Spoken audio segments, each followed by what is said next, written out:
भगवान का जब मोहिनी अवतार हुआ तो मोहिनी अवतार के उस स्वरूप के सौंदर्य पर 33 कोटि देवता न्योछावर हो गए।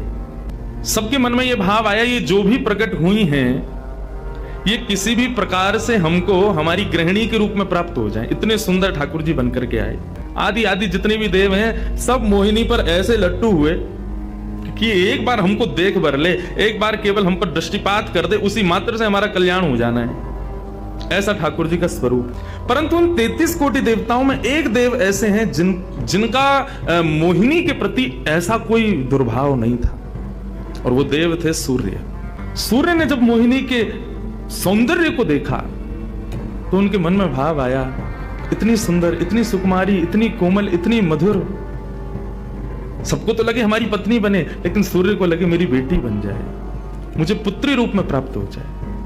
जब सूर्य के हृदय में यह भावना उत्पन्न हुई तो मोहिनी ने कटाक्ष नेत्रों से सूर्य की ओर देखा। बाकी किसी को देख ही नहीं रही है, और देख करके केवल ठाकुर जी ने उनको इशारा किया।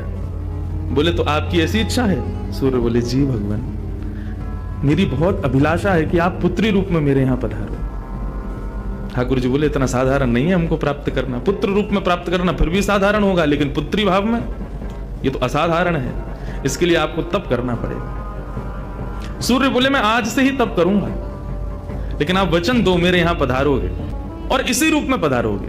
मोहिनी ने कहा यदि मैं तुम्हारे भजन से प्रसन्न हुई, यदि तुम्हारी भक्ति में, तुम्हारे प्रेम में प्रबलता हुई, मोहिनी 33 कोटि देवताओं को मोहित करती है, लेकिन तुम्हारे भजन के प्रभाव से मैं जब तुम्हारे यहां अवतरित होंगी तो मोहिनी को भी मोहित करने वाला रूप धारण करके आऊंगी।